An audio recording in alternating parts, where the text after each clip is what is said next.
아까 우리 기도하면서 나눴는데요. 성탄절과 부활절은 좀 분위기가 사뭇 다른 것 같습니다. 이 성탄절은 연말이고 해서 좀 더 들떠요. 물론 옛날보다는 덜한 것 같아요. 옛날엔 진짜 성탄절이면 곳곳에서 그 성탄 노래들이 나오고 해서 더 흥이 이제 있었는데 요즘은 덜하죠. 근데 그럼에도 불구하고 이 성탄절에 비해서 부활절은 그냥 고요합니다. 뭐 교회는 부활절을 지키는지 모르지만 세상에는 아무 일도 없는 듯이 그런 부활절을 지금 우리가 지키고 있어요. 그래서 이 부활절 아침에 제가 오면서 예수님이 부활하실 때도 그때도 이랬겠다 생각이 드는 거예요. 막 예수님을 십자가에 달려서 죽였다고 죽인 사람들은 기뻐하고 그 죽음을 안타까이 여긴 많은 또 그래도 적지 않은 성도들은 슬퍼하고 뭐 그랬지만 그 부활절 그날 새벽 아침에는 그냥 아무 일도 없었던 것처럼 있었잖아요. 그러니까 그런 모습이 아니었을까 이런 생각이 듭니다. 그런데 부활절이야말로 기독교에서는 가장 중요한 절기입니다. 개신교에서는 특별히 그런 거죠. 그래서 혹자는 이렇게 얘기해요. 부활이 없는 기독교는 부족한 기독교가 아니다. 뭐라고요? 기독교가 아니다. 이렇게 얘기해요. 그냥 부족한 기독교가 되는 게 아니라 부활이 없다면 기독교가 성립될 수 없다. 기독교라는 신앙이 설 수 없다. 이제 이런 얘기죠. 바로 그 부활의 아침에 오늘 우리가 주의 말씀을 나누며 이 부활절을 통해서 주님이 부활하심으로 우리에게 주신 그 놀라운 선물이 무엇인지 우리가 함께 나눠보며 우리가 새롭게 무장하는 한 시간 되면 좋겠습니다. 여러분 요한복음 2장은 오늘 뭐라고 20장은 오늘 19절에서 말하는 것처럼 이날 곧 안식 후 첫날 저녁 때라고 요한이 이렇게 말씀을 정확히 쓰신 것처럼 엔터 해보세요.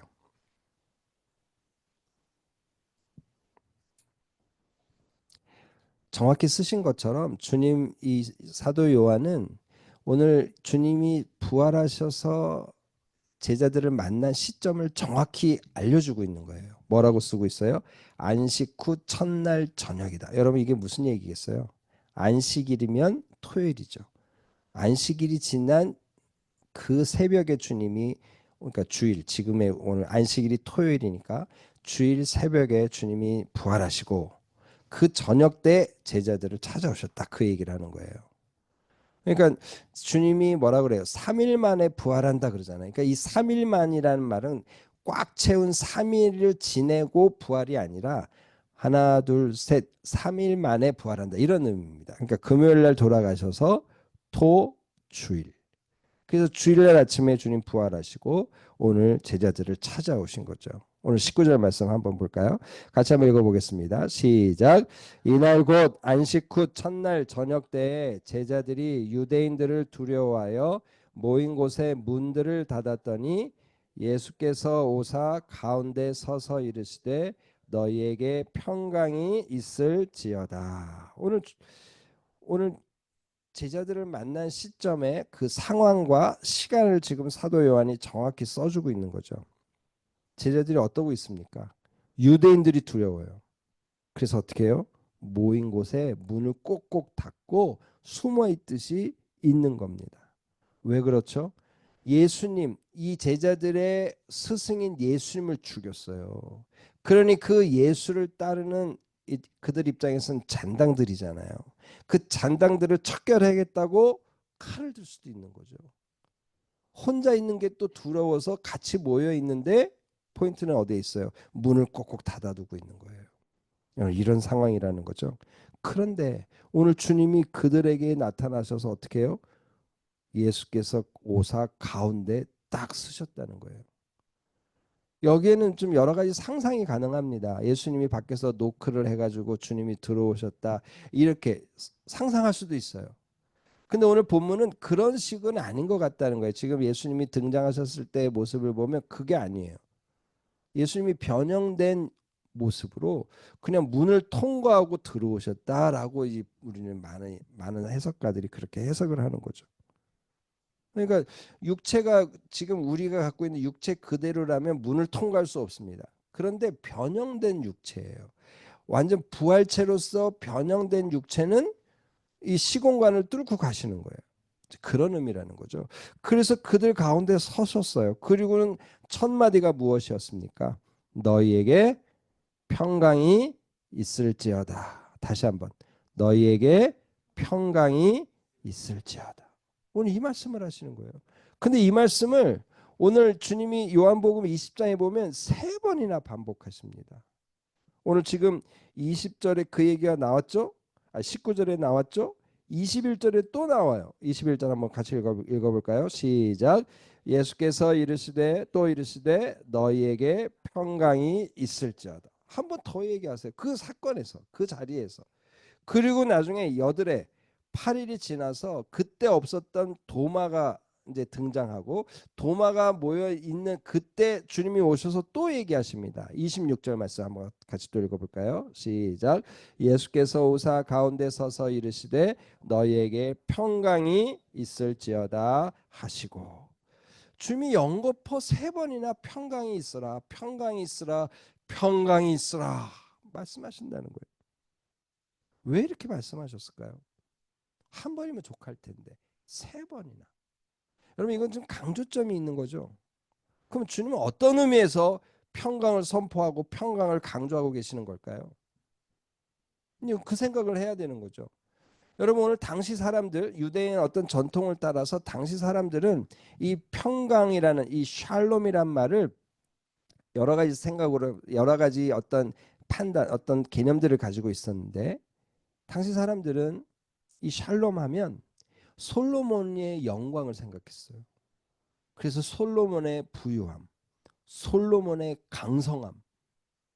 그래서 어떻게 보면 경제적으로 군사적으로 강력한 상황에 그 상태를 샬롬이라고 생각했던 거예요. 여러분 이거 좀 잘못된 거죠. 그거 샬롬이 아닌 건 아니에요. 그러나 이게 성경에서 말하는 온전한 샬롬은 아닌 거예요. 근데 그런 샬롬을 생각하고 있었어요. 그래서 그 샬롬을 가져올 메시아를 기대하니까 그 메시아는 어떤 메시아가 되겠어요? 네, 전투하는 메시아. 자기 나라를 로마의 압제로부터 건져내는 싸움에 능한 전사 메시아를 꿈꾸고 있는 거예요. 이해가 되시죠? 근데 이게 성경적 이해가 아니에요. 그런 모습이 없지 않아 있습니다. 다윗, 솔로몬 얼마나 강성해요. 그때 샬롬이라는 어떤 그 이름을 붙일 만한 시대를 살았어요. 그러나 그것만이 아니에요. 쭉 계속 성경을 읽다 보면 이 샬롬은 진정한 샬롬은 뭐냐? 그냥 부자가 아니에요. 그냥 강한 존재가 되는 게 아니에요. 하나님과의 관계 속에서 그 묶여 있고 얽혀 있는 것들 그것들이 풀어져서 하나님과 관계가 회복되고 그 하나님과 관계가 회복되어서 하나님과 교제하며 하나님의 부요함을 누리는 거예요. 그러니까 그 부요함 속에 강성함도 있고 부요함도 있겠죠. 부자가 되는 것도 있겠죠. 그러나 그거 이상이라는 거예요. 그래서 여러분 메시아에 대한 예언이 나오면서 메시아가 어떤 메시아가 등장합니까? 고난받는 메시아가 등장하는 거예요. 왜요?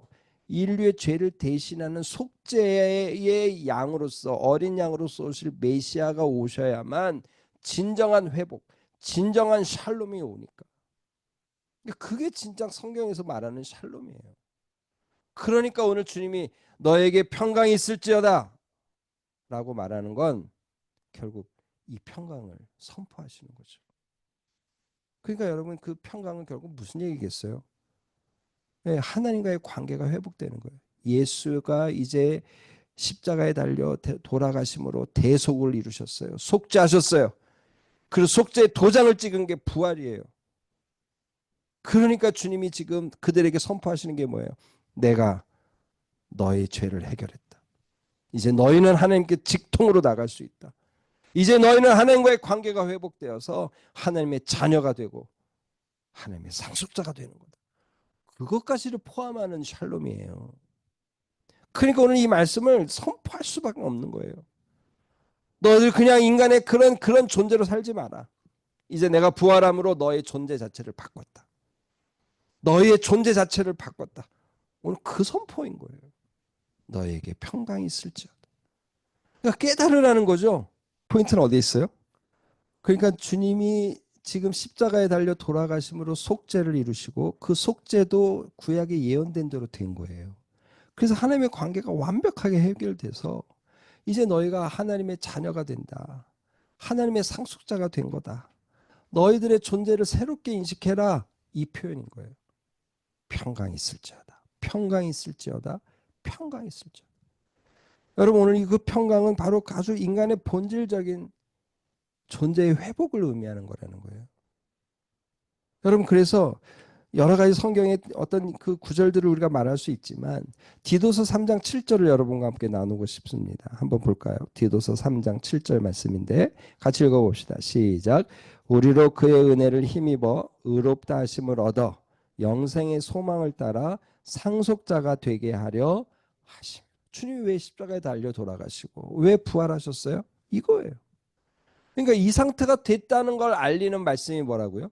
평강이 있을지어다 라는 선포라는 거예요. 그냥 너희들 마음에 평화가 있기를 원한다. 이게 아니에요. 아주 가벼운 그냥 문자적인 의미의 딱 그런 의미만이 아니라 하나님과의 관계가 회복됐다. 하나님과의 관계가 회복됐다.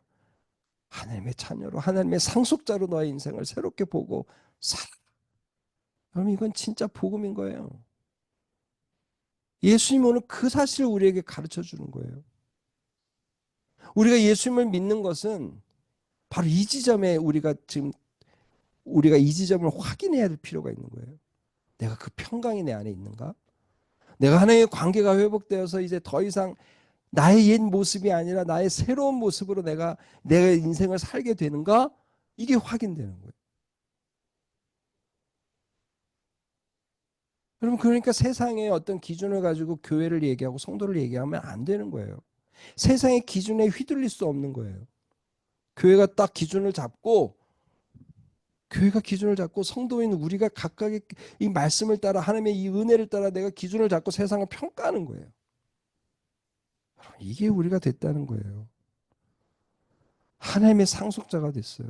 그럼 뭐가 필요할까요? 무엇이 더 요구될까요? 여러분 평강의 정말 우리가 생각할 수 있는 평강의 가장 끝이 아닙니까? 인간과 우주를 만드신 하나님의 상속자가 되는 그 상태, 이보다 더 큰 평강이 있을까요? 없어요. 바로 그걸 우리에게 허락하셨다는 거예요. 아주 오래된 얘기지만 케네디 대통령이 미국에 있을 때 백악관에 아무도 못 들어가죠. 근데 케네디 대통령의 자녀들은 묵묵 들어가는 거예요. 바로 그거죠. 우리가 하나님의 자녀가 됐다는 것은 바로 그 지점인 거예요. 하나님과 언제든지 나갈 수 있는 거예요. 하나님과 언제든지 교제하고 말하고 하나님께 땡깡도 부리고 하나님 앞에 눈물도 짓고 할 수 있다는 거예요. 여러분 이게 에덴 동산의 회복 정도겠어요? 에덴 동산에서 하나님과 인간의 관계는 창조주와 피조물의 관계입니다. 그러나 오늘 우리의 관계는 뭐예요? 하나님 아버지와 아들이에요. 하나님 아버지와 딸이에요.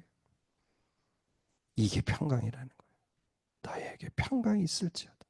하나님의 상속자가 누리는 평강, 여러분 이 평강이 오늘 우리에게 왔다는 사실을 우리가 기억할 필요가 있어요. 여러분 그러니 요한복음 앞에서 예수님이 14장 27절에 이런 말씀을 하시는 겁니다. 같이 한번 읽어볼까요? 시작. 평안을 너희에게 끼치노니 곧 나의 평안을 너희에게 주노라. 내가 너희에게 주는 것은 세상이 주는 것과 같지 아니하니라. 너희는 마음에 근심하지도 말고 두려워하지도 말라. 이 평강이에요. 하나님의 상속자로서의 그 상태가 내 안에 왔어요. 하나님이 나의 아빠예요. 하나님이 나의 모든 것 되세요. 여러분 그러니 어때요? 이 세상이 주는 평안과 비교가 되겠습니까? 두려워할 수 없는 거죠. 근심할 수 없는 거죠. 근심의 문제가 옵니다. 두려움의 어떤 대상이 올 수 있어요. 그러나 내가 하나님 앞에 내 평강, 하나님이 주신 내가 하나님의 상속자로서의 그 평강을 내가 딱 잡고 있다면 튕겨나가는 거죠. 그게 내 발목을 잡지 않아요. 내 눈, 안목을 뺏지 않아요. 여러분 우리가 이런 평강을 받았음을 기억했으면 좋겠어요. 결국 어때요? 이것은 그냥 피상적이고 추상적인 얘기가 아니에요. 우리가 지금도 경험하고 있는 거예요. 여러분 그러지 않습니까? 갑자기 일이 생겼어요. 갑자기 어려운 일이 생겼어요. 마음이 요동쳐요. 어쩔 수 없죠. 이 땅에 발을 딛고 사는 한 오늘 우리의 현실은 우리의 존재는 그래요. 그런데 우리가 하나님 앞에 엎드려서 하나님을 딱 바라보는 순간 그게 그 문제가 막 80, 90, 100으로 느껴졌던 문제가 쫙 다운되는 거 여러분 경험하잖아요. 여러분 이게 하나님의 아들됨에 하나님의 상속자됨에 평강이 오늘 우리 가운데 이미 왔기 때문이라는 거예요.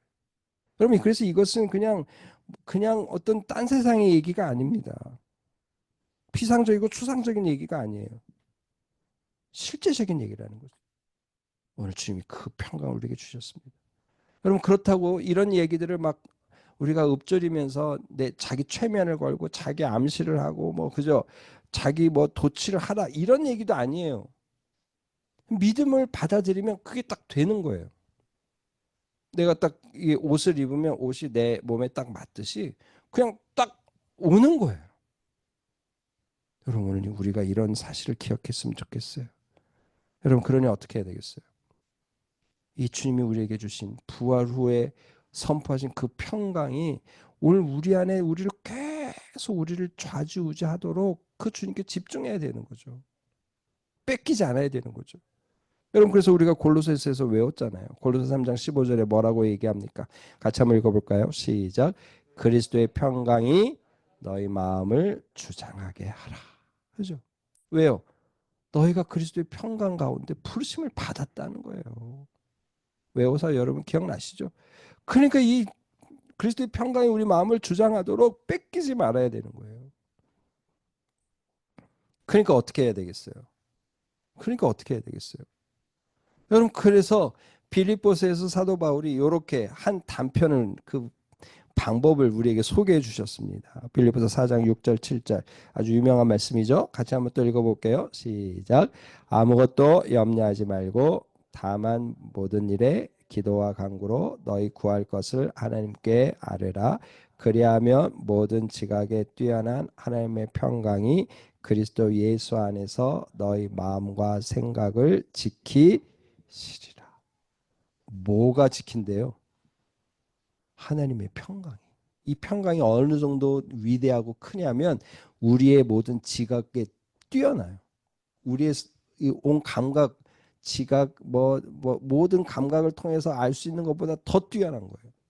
그 평강. 하나님이 주신 평강. 그게 우리 마음과 생각을 지키신대요. 그러니까 어떻게 하라는 거예요? 기도하라는 거죠. 아무것도 염려하지 말고 모든 일에 기도와 간구로 너희 구할 것을 감사함으로 아뢰라, 아뢰라.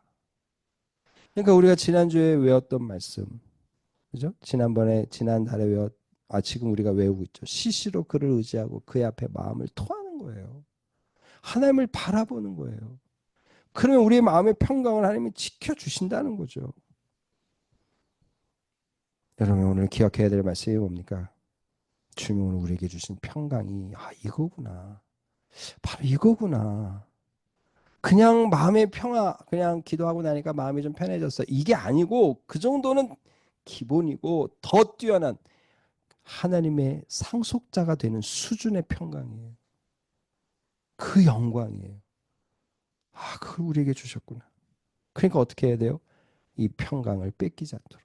그 평강이 우리 마음을 늘 주장하도록 기도와 간구로 감사함으로 그죠? 말씀을 무장하며 살아내야 된다는 거죠. 오늘 주님이 바로 이런 놀라운 평강을 우리에게 주셨다. 정리가 됩니까? 결국 뭐예요? 첫 번째, 주님 부활을 통해 우리는 참 평강을 누리게 됐다는 거예요. 대기의 질이 나빠서 호흡이 어렵습니다. 경제가 나빠서 정말 힘들어요. 그러나 주님께 나가고 주님께 집중하면 하늘로부터 신선한 바람이 오늘 우리에게 올 겁니다.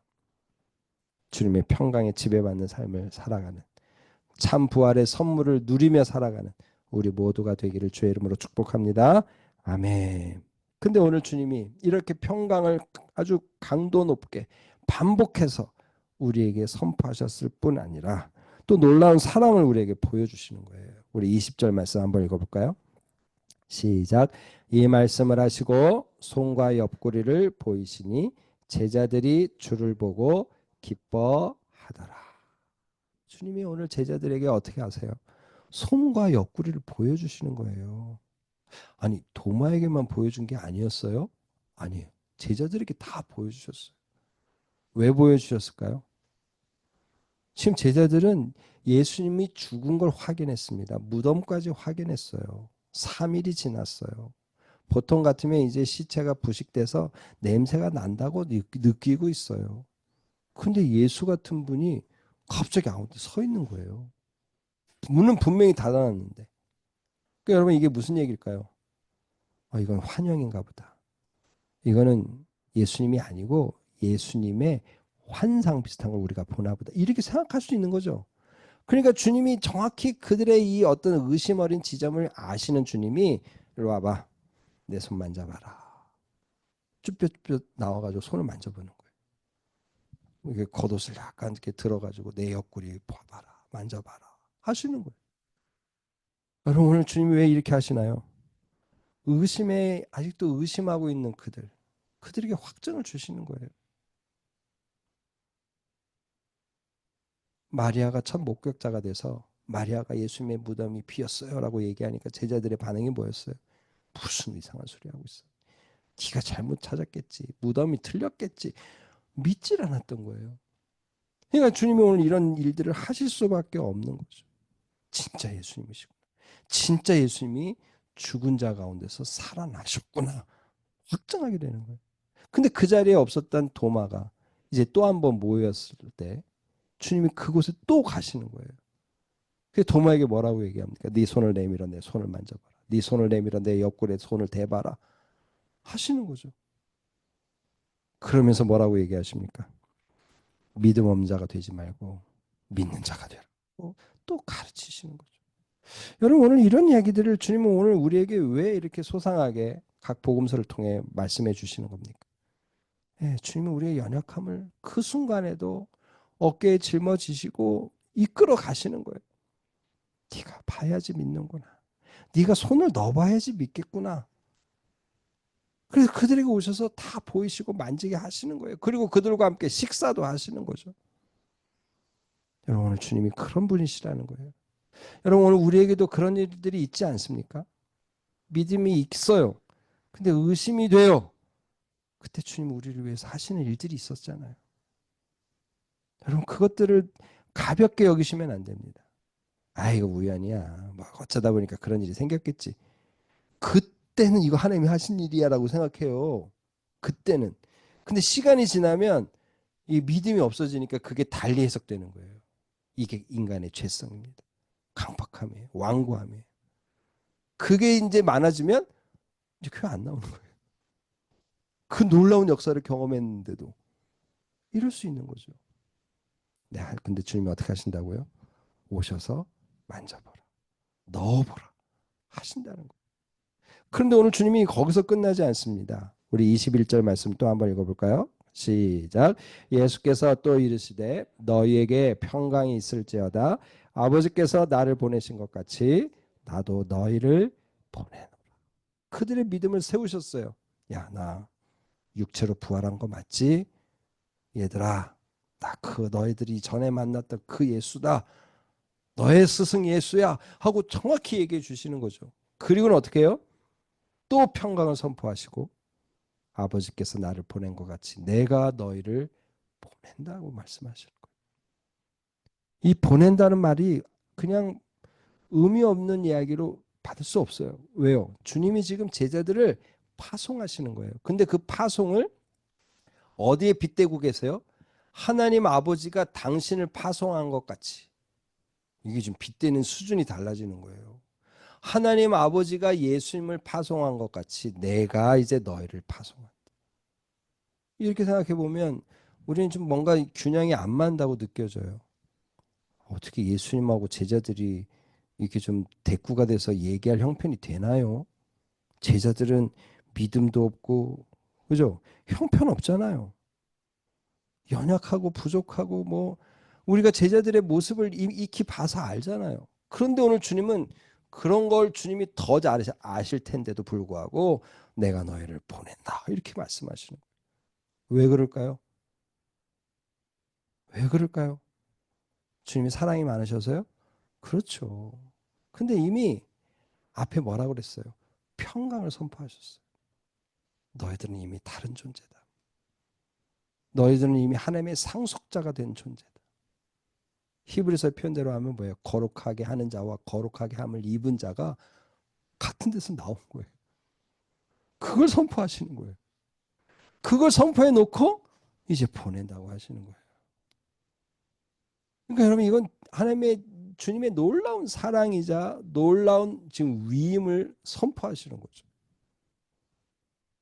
그래서 여러분 결과가 어떻게 되나요? 하나님과의 관계가 회복되고 자기를 묶고 있는 모든 것들이 다 풀어진 자유로운 그들의 모습이 사도행전에 등장하잖아요. 그들에게 두려움이 느껴집니까? 물론 그들이 그 사도행전을 보면 실수한 장면들이 있긴 있어요. 그러나 예전의 그 모습이 아니에요. 두려움도 없고 머뭇거리는 것도 없고 믿음으로 돌파하는 거예요. 예수님이 행하시던 일들을 똑같이 행하는 거예요. 왜? 평강이 있으니까. 바로 그 모습 속에서 주님은 그들을 파송하시는 거예요. 여러분 오늘 주님은 우리에게도 내가 너희를 보내노라 하시는 거예요. 여러분 주일날 예배는요 파송식이에요. 아 내가 또 세상을 향해 나간다. 내가 한 주간도 학교에서 직장에서 가정에서 내가 또 열심히 싸웠는데 또 싸우러 나간다. 주님 나를 보내시니 내가 가오리다. 이렇게 가는 거예요. 왜요? 나를 확인했어요. 내가 평강이 있는 사람이지. 내가 평강의 사람이지. 이걸 확인받고 파송을 받는 게 이게 주일 예배라는 거죠. 여러분 파송될 준비가 되십니까? 네, 우리는 하나님 앞에 왕 같은 제사장으로 사는 거죠. 그런데 오늘 놀라운 일은 이렇게 파송하시면서 평강을 선포하셨기 때문에 파송할 자격이 돼요. 파송받을 자격이 돼요. 그러나 또 하나의 놀라운 사건을 주님 말씀하시는 거죠. 한번 볼까요? 22절 말씀입니다. 22절 시작. 이 말씀을 하시고 그들을 향하사 숨을 내쉬며 이르시되 성령을 받으라. 이 말씀은 뭐예요? 내가 너희를 보낸다 그러잖아요. 근데 그 말씀을 하시면서 또 하시는 말씀이 뭐예요? 그들을 향해 예수님이 갑자기 딱 서시더니 숨을 하고 부시는 거예요. 그리고 하시는 말씀이 뭐예요? 성령을 받으라. 왜 숨을 쉬신 거죠? 왜 숨을 부신 거죠? 혹시 예수님의 입에 이 나오는 입김은 그 안에 성령이 확 타고 가는 건가요? 그래서 부으셨나요? 그럼 이거면 이렇게 보면 예수님이 올라가요. 이렇게 예수님이 와 성령을 그 입김으로 부르시는 분이야? 이렇게 올라갈 수 있어요. 근데 성령 입장에서는 약간 좀 그렇지 않겠어요? 그러니까 여러분 이게 그런 의미는 아니라는 거죠. 비인격적이고 약간 지고하신 인격이신 주님이 또 다른 성삼위일체이신 성령님을 자기 입에 넣었다가 뺐다 하는 그런 존재로 격화시키는 거죠. 그건 아니라는 거예요. 그리고 실제로 이렇게 성령을 부어서 이 제자들이 갑자기 막 요동을 치면서 내가 성령의 사람이 됐어요 하면서 막 예언하고 그랬나요? 없어요. 여러분 없어요. 성령 받는 사건은 그 이후 한 20일을 더 지내고 나서 20일 조금 안 되게 더 지내고 나서 이제 기도하면 오순절을 경험하게 된 거죠. 그러니까 당장 성령의 역사가 나타난 게 아니라는 거예요. 그러니까 왜 근데 주님이 입으로 숨을 휘 쉬셨을까요? 그리고 성령 받으라고 하셨을까요? 이건 사실 풀리지는 않아요. 이거 성경에서 정확히 말하고 있지 않기 때문에 그냥 우리는 추론을 할 뿐입니다. 근데 좀 합당한, 좀 합리적인 추론은 뭐냐면 하나님께서 천지 만물을 창조하시고 인간을 창조했을 때 흙덩이를 빚어놓고 주님이 하신 행동이 뭡니까? 입김을 부셨어요. 숨을 내쉬셨어요. 그 생명이 된 거예요. 근데 인간은 지금 뭐예요? 이미 생명이죠.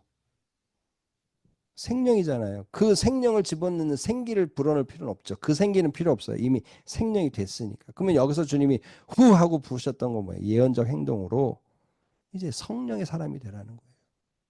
그냥 생명이 있어서 육신의 이 숨을 쉬는 그냥 생명체로서 인생이 아니라 이제 성령의 사람이 되라는 거예요. 아주 의미 있는 행동이에요. 그러니까 결국 뭐예요? 평강이 있을지어다라는 이 말씀에 도장을 찍은 거예요. 입을 불어 성령을 받아라 하시며 그 평강의 사람으로 살아갈 수 있는 모든 환경과 조건을 다 만들어 주시는 거예요. 성령을 받아라. 그 신사도 운동이라고 막 신비적인 막 성령의 사역을 한다는 사람들이 이렇게 입으로 막 후 막 불어요. 그 막 뒤집어져요, 사람들이. 저는 그게 조금은 좀 경망스럽다고 생각해요. 자기가 예수님인가? 그러면 안 되죠. 하고 싶어도 안 해야 된다고 저는 생각해요. 근데 하여튼 중요한 건 뭐예요? 포인트는 어디 있어요? 성령을 받아라 하면서 이 일을 하셨다는 거예요. 이제 오늘 우리의 존재는 성도됨의 존재는 다르다는 거예요. 이제 성령이 오늘 우리 가운데 오셔서 성령의 사람으로 살 수 있게 된다는 거예요. 그래서 성령을 받으라라는 이 명령을 능동태로 쓰고 있어요. 성령 받기를 막 원하라는 거예요. 그러면 아니 줄 사람은 생각도 안 하는데 김치국부터 마실 수는 없잖아요. 그러니까 여기서 지금 성령을 받으라는 이야기는 뭐죠? 너희가 성령 받을 수 있어. 성령을 받도록 되어 있단다. 이걸 전제하는 거죠. 그래서 여러분 이미 에스겔 36장에 주님이 내 영을 너희 가운데 부어 말씀하세요. 요엘서 2장에도 하나님의 영이 그들에게 부어져서 예언을 하고 그죠? 놀라운 일들이 벌어진다고 예언을 하고 계세요. 그러니까 그 예언이 이루어진다. 그러니 성령을 받아라 이렇게 얘기하는 거예요. 그래서 주님도 누가복음 24장 49절에 마지막 유언이라고 할 수 있겠죠. 49절에 이렇게 말씀하셨어요. 누가복음 24장 49절 볼자다 내가 내 아버지께서 약속하신 것을 너희에게 보내리니. 예 아버지께서 약속한 게 뭐예요? 에스겔서 요엘서의 약속이죠. 보내리니 너희는 위로부터 능력으로 입혀질 때까지 이 성에 머물라. 그 약속한 하나님의 성령을 받기까지 이 성에 머물며 기도하라. 지금 그 얘기하시는 거죠. 이해가 되시죠? 그러니까 오늘 주님이 부활하시고 오순절까지 한 50일이 한 47, 8일 정도 계신 거예요. 그 중에 40일을 주님이 제자들과 있었어요. 그러니까 한 7일 정도 남은 거예요. 그 기간 기도하라는 거예요. 그러면 성령 온다. 성령 받는다. 성령 받으라 하시는 거죠. 보혜사로 함께 하셨던 그분이 또 다른 보혜사를 지금 보낼 거니 기다려라. 꼭 받아라.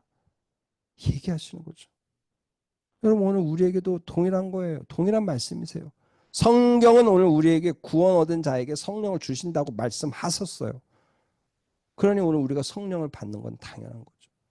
그러니 어때요? 성령을 받았으니 성령과 함께하는 삶을 우리가 계속 선택하며 나가야 되는 거예요.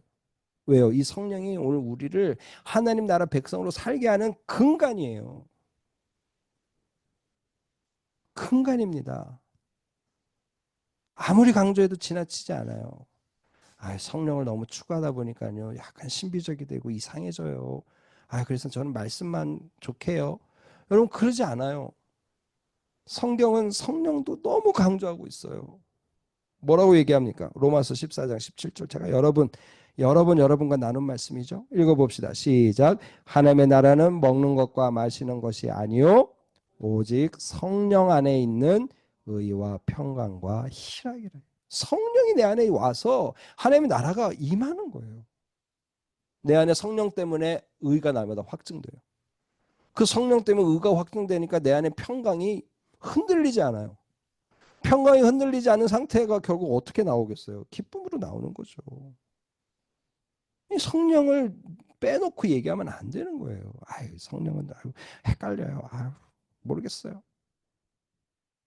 그래도 돼요. 그럴 수 있어요. 그러나 우리 마음에 성령에 대한 사모함이 있어야 돼요. 그게 막 어떤 현상적으로 막 여러 가지로 나타나지 않아도, 그죠? 않아도 내 안에 의로움과 평강과 희락이 늘 있으면요, 막 요동을 치는 사람, 아무리 요동을 쳐도 이런 게 없으면 그 사람은 성령의 사람이 아니에요. 막 이적과 기사를 행하고, 그죠? 은사가 막 화려하게 나타나는데 평강이 없고 기쁨이 없고, 그죠? 이러면 그건 무슨 소용이 있어요? 두 가지가 같이 있어야 된다는 거죠. 이런 성령의 열매가 있을 뿐만 아니라 성령의 은사도 우리가 사모해야 된다는 거죠. 그때 이 나라가 하나님의 나라가 우리 가운데 선다는 거예요. 그러니까 여러분 어때요? 성령이 안에 내 안에 오셨으니까 이제 우리가 성전으로 쪼르륵 갈 필요가 있어요? 예전처럼? 여러분 교회의 당은 성전이 아닙니다. 여러분 오해하시면 안 돼요. 아유 저요 성전에 가서 기도해요. 이건 틀린 말이에요. 성전은 없어요. 성전은 나예요. 교회의 당은 그냥 예배 당이에요. 예배의 처소예요. 물론 여기서 예배를 드리고 여기서 기도를 많이 하니까 교회 가면 기도가 잘 될 수 있어요. 그러나 지금 신약 시대의 예배당이 과거 구약 시대의 성전은 아니라는 거예요. 예배당에만 가야지 하나님을 만나? 땡이야, 땡. 틀려요. 잘못된 거예요. 무슨 말씀인지 아시겠죠? 성령이 내 안에 오셨어요. 내가 성전이 됐어요. 그러니 내가 막 재물을 가지고 나갈 필요도 없어요. 소 잡아서 꼭 성전에만 가야지 필요 없어요. 내 안에서 그냥 다 되는 거예요. 내가 그냥 피난처 안에 들어가 있는 거예요. 오늘 62편 8절의 말씀처럼. 그래서 시시로 의지하고 그 앞에 마음을 언제든지 토하는 거예요. 여러분 얼마나 좋아요. 구약 시대는 그러지 못했다니까요. 성전에 가야만 해결됐어요. 그런데 더 놀라운 일은 뭡니까? 로마서 8장 26절의 말씀을 여러분 다시 좀 다른 각도에서 한번 볼 필요가 있어요. 같이 한번 읽어보겠습니다. 시작. 이와 같이 성령도 우리의 연약함을 도우시나니 우리는 마땅히 기도할 바를 알지 못하나 오직 성령이 말할 수 없는 탄식으로 우리를 위하여 친히 간구하시느니라. 여러분 우리가 하나님께 기도하는 거죠. 이게 기도의 어떤 그 질서예요. 우리가 하나님께 기도하는 거예요. 근데 우리는 기도를 못해. 해도 방향이 틀려. 근데 누가 기도하신대요? 성령이, 우리 안에 있는 성령이 기도하신대요. 그것도 말할 수 없는 탄식으로. 여러분 이게 놀라운, 진짜 이게 놀라운 은혜인 겁니다. 이제 우리의 존재가 성전이 돼서 하나님의 성령을 모신 성전이 됐다는 사실은, 아 이제 내가 진짜 성령이 됐으니 거룩하게 살아야지, 이런 부담만 갖고 살라는 게 아니에요. 이런 부담이 있어야죠. 그러나 더 놀라운 은혜는 뭐예요? 내 안에 성령이 나를 위해 기도하시는 거예요. 왜? 나는 기도를 못해요. 진짜 하나님의 뜻이 뭔지를 몰라요. 근데 내 안에 성령이 기도하고 계시는 거예요. 여러분 이게 놀랍지 않습니까? 그래서 오늘 주님 뭐라 그러시는 거예요? 성령을 받으라. 그래서 성령이 오신 거고, 그래서 예수님도 성령을 받으라고 명령하시는 거예요. 여러분 오늘 우리가 이런 놀라운 은혜를 받고 있는 겁니다. 구약시대 성도들은 꿈도 꿀 수 없는 영광에 오늘 우리가 들어간 거예요. 누구 때문에? 예수님 때문에. 예수님의 어떤 일 때문에? 십자가와 부활 때문에. 그 부활의 선물로 오늘 우리가 이런 놀라운 지위에, 놀라운 자리에 오늘 우리가 올라가게 된 거예요. 여러분 오늘 성도로서의 이 특권을 우리가 누려야 되지 않겠어요? 두 번째 결론이 나오겠죠? 주님의 부활을 통해 새로운 사명과 성령을 우리가 받게 된 거예요. 이 사명이 가능한 이유는 뭐예요? 평강의 사람이 됐고 성령의 사람이 됐기 때문에. 정리가 되시죠? 이제 정리해 보겠습니다. 오늘 주님은 부활을 통해 우리에게 참 평강을 주셨어요. 두려움이 떨고 있는 그들에게 평강이 있을지어다, 평강이 있을지어다 하면서 세 번이나 말씀하시며, 그냥 두려움에서 벗어나는 정도의 평강이 아니라 하나님의 상속자 됨의 영광의 평강이에요. 여러분 그보다 더 큰 평강이 있겠어요? 그 평강을 우리에게 주셨다는 거예요. 그러니까 어떻게 해요? 우리 안에 이 평강을 뺏기지 않게 살아야 돼. 기도로, 말씀으로 더 무장해야 되는 거예요. 두 번째는 뭡니까? 그런 우리의 평강의 사람으로 우리를 만드시고 주님은 우리에게 사명을 주시는 거예요. 그리고 이 사명을 주시고 이 평강을 날마다 지킬 수 있도록 어떻게 하시는 거예요? 성령을 받으라고 우리에게 성령을 또 주시는 거예요. 이게 놀라운 은혜죠. 근데 그 성령이 오늘 우리를 거룩하게 하실 뿐 아니라 우리가 기도를 잘 못하니까 친히 기도하실 정도로 우리를 사랑하시고 우리를 이끄신다는 거예요. 여러분, 이런 사랑을 오늘 우리가 받고 있습니다. 이런 영광스러운 존재가 된 거예요. 여러분, 그래서 우리가 읽었지만 설명하지 못한 23절 말씀을 한번 볼까요? 같이 읽어봅시다. 시작. 너희가 누구의 죄든지 사하면 사하여질 것이요 누구의 죄든지 그대로 두면 그대로 있으리라 하시니라. 이러면 이 말씀은 무슨 뜻일까요? 갑자기 엉뚱한 말씀이 나온 것 같아요. 그러니까 내가 사죄의 권세가 나한테 있나? 저 친구 내가 죄를 용서해 안 해줄 거야. 어떻게 되나 한번 보자. 이러라고 지금 주시는 말씀이에요? 우리에게 사죄의 권세가 있어요? 좀 나가서 교회가 사죄의 권세가 있습니까? 없어요. 구교에서 말하는 고해성사 이건 틀려요. 사제가 신부가 사죄를 하는 게 아니에요. 하나님이 하시는 거지. 그렇잖아요. 그러니까 그런 의미는 아니에요. 근데 오늘 이 얘기는 뭐예요? 이게 지금 너희가라는 데 포인트가 있는 거죠. 복수예요. 그러니까 교회됨이에요. 그러니까 이 교회됨이 이런 영광스러운 권위를 갖게 된다. 그런 얘기죠. 근데 그것이 이제 좀 이해가 필요한데요. 교회가 이제 용서하면 용서가 되고 용서가 안 하면 용서가 안 된다는 식의 문자적인 의미가 있어요. 그러나 그 의미보다 성경 전체로 볼 때는 어떤 의미예요? 천국의 열쇠를 교회가 갖고 있는 거예요. 천국의 열쇠가 뭐죠? 말씀이에요. 하나님의 말씀을 선포하고 있는 게 교회예요. 그 말씀 때문에 교회 성도들이 평강의 사람이 됐고 그 말씀 때문에 성령의 사람이 되고 그게 지금 영광의 어떤 모임인 거예요. 교회가. 그러니까 너희가 이런 평강의 사람으로 성령의 사람으로 말씀의 권세를 붙잡고 이 말씀의 권세로 세상 사람들의 죄에 대해서 대응해라 하고 가르치는 거죠. 말씀을 가르치고 말씀을 전해라. 근데 그 말씀을 들으면 너희 말대로 들으면 그 사람은 구원받지만 그 말씀을 듣지 않으면 그 사람은 구원받지 못하는 거다. 오늘 그렇게 오늘 이 본문을 푸는 것이 옳다고 저는 생각이 들어요. 여기서 갑자기 개인에게 교회에게 사죄의 권세를 주셨다. 이건 좀 너무 무리하다는 그죠? 하나님만 하실 수 있는 일이라는 거죠. 그래서 결국은 뭡니까?